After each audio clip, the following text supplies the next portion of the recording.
you been racking your brain to try and come up with some way to access that beautiful new deck that you just put on your Skoolie?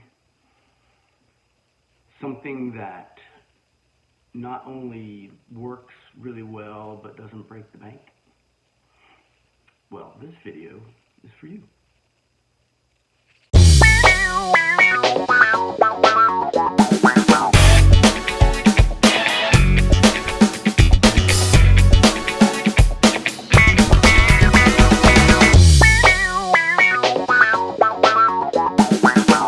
Hey, thanks for checking out this video.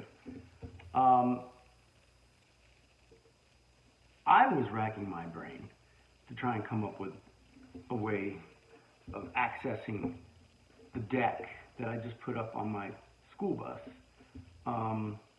in a way that you accessed it from the inside. I didn't like the idea of accessing it from the outside. I've heard some rumors about people in parks trying to get up on top of people's buses, whatnot. So I really like the idea of accessing the deck from the inside. And I was racking my brain to come up with a way, or buy a ladder, something that worked, that was out of the way, didn't cost too much.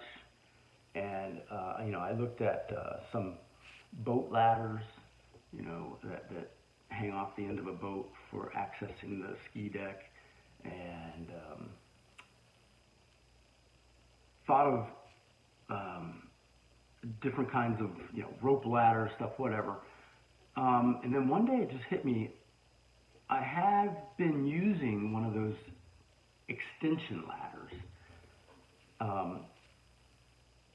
but I felt real sketchy about it. Okay, it's one of these ladders right here, and they're really cool. They come in handy when you need them. They fit into little tiny spaces, but I noticed it was really difficult to extend it up, and it felt a little sketchy at times, like it wanted to fold up on me, and I certainly wouldn't want somebody else trying to get up on the deck and it folds up on them. So it just hit me one day that what if I used this ladder in a reverse kind of way, like it telescoped down, and well, this is what happened.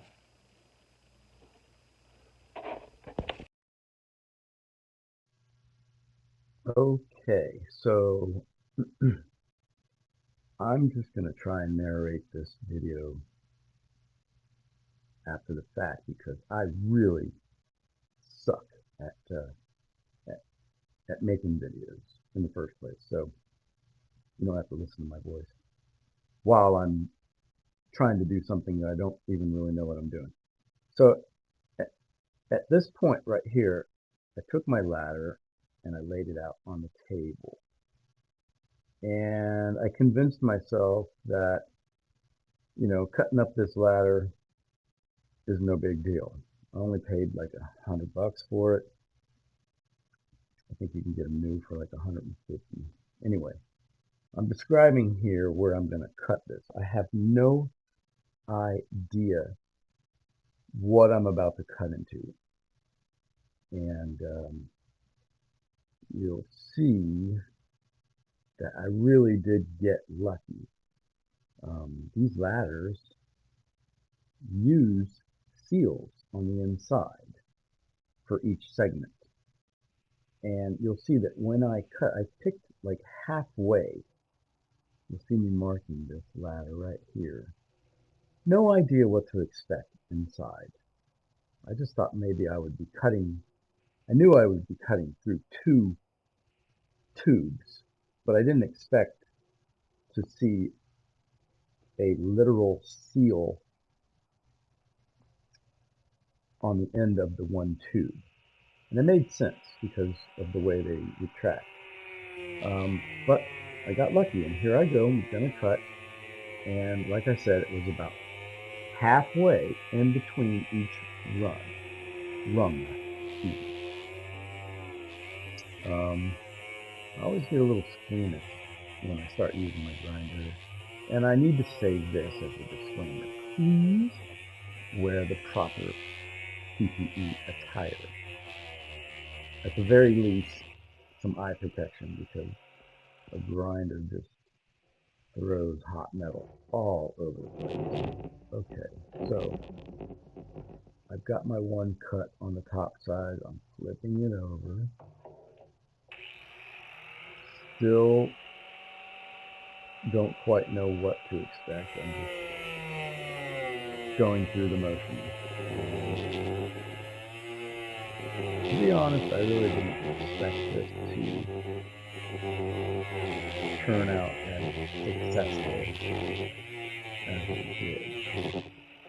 But I will let you know, let on to let you know that it did. It turned out very successful. And I think a bit of luck has something to do with it as well.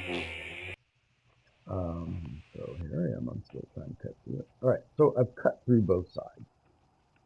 And I kind of scared myself here because at this point I didn't know that it was going to work. If you look real close, where I'm pointing right here, there's a little indent, a hole that's drilled there. And that's what these little knobs, these spring fed knobs, click into. And I pretty much thought that that's what I was going to see. But at this point, I didn't know if this was going to work. And you can see it kind of fell down on me. But then the more I looked at it, I was like, okay, wait a minute. This should work. Once I pull that rung back up, or maybe I put the other rung back on it, but all in all, it did turn out very successful, and it did work. At first, I did scare myself, though. But then I realized, okay, no, this will work. I just need to drill some holes about a 1/2 inch down. As you can see, I already did. I think I drilled about a 5/8 inch hole. It was the next step up from a 1/2 inch. I wanted something girthy. I wanted a nice bolt to go in there that I wouldn't have to worry about holding people. So here you can see me popping the seal out. I mean, I literally cut this thing just at the point where the seal on the inside tube was. And I think that was a good thing. So if you go to do this, maybe cut a little less than half so that you make sure you get that seal. I don't know if it makes a difference or not, and it probably doesn't.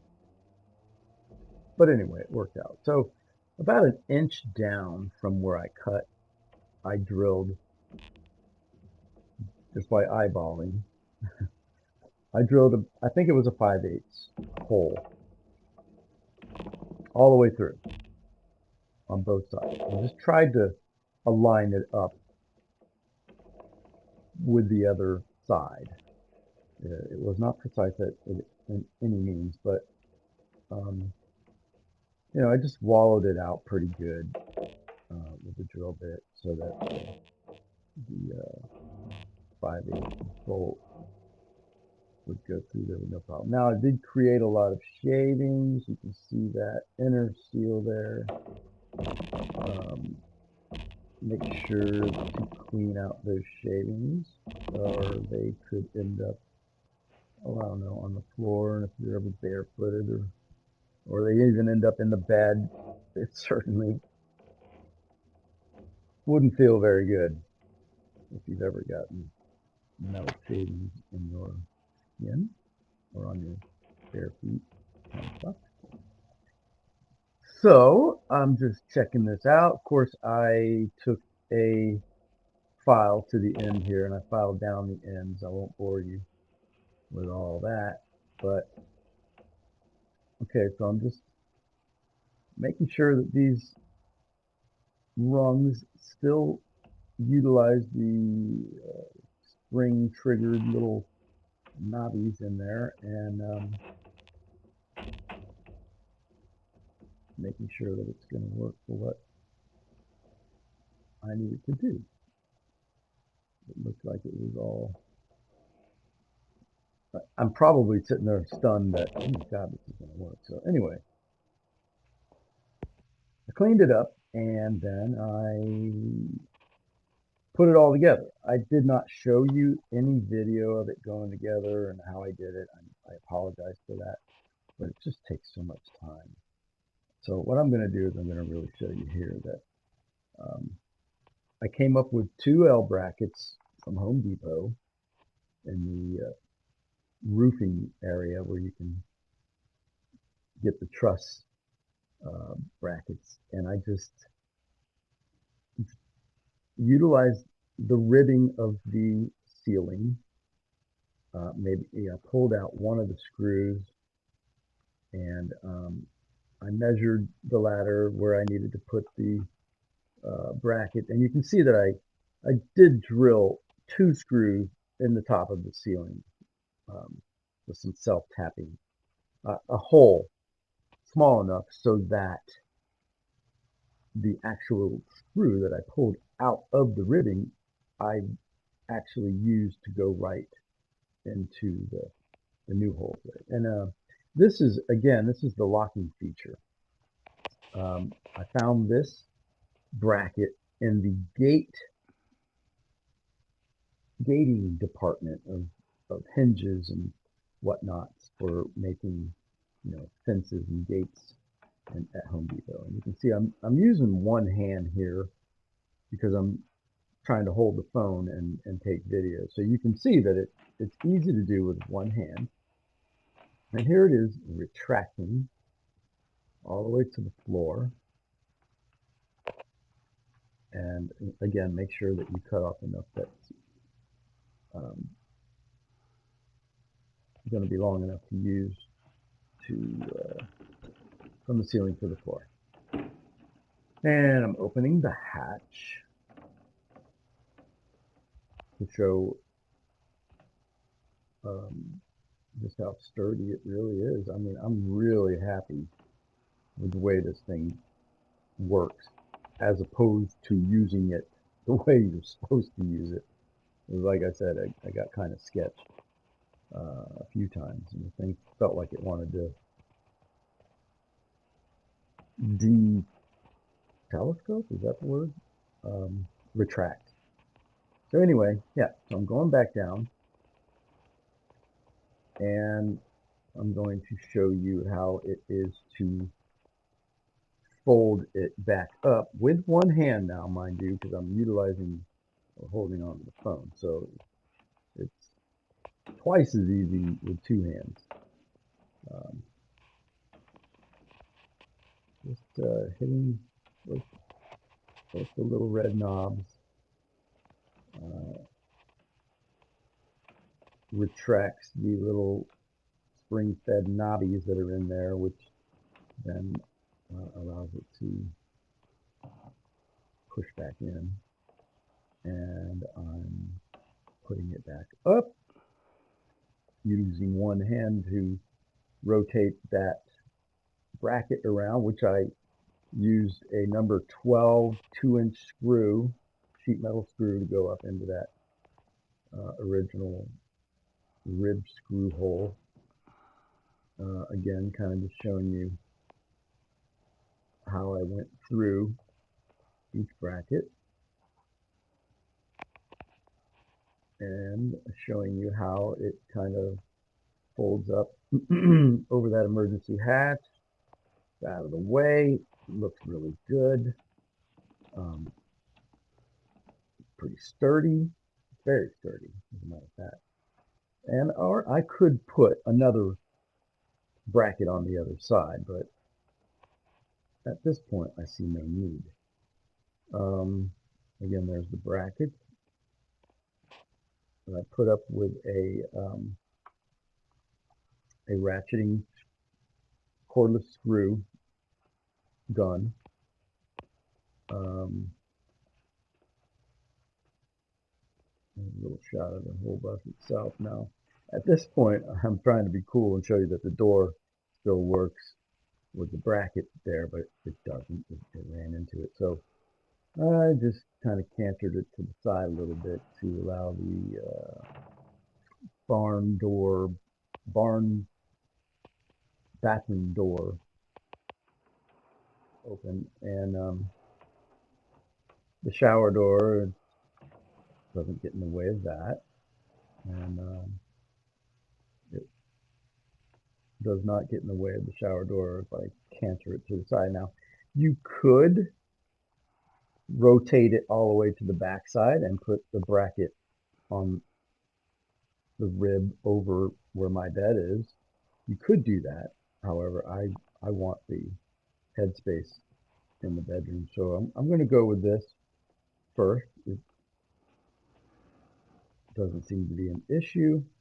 See me rolling it all the way back around here over the bed. We could definitely do it that way, but for me and what I want to use it for, I'm going to stick to where it is now.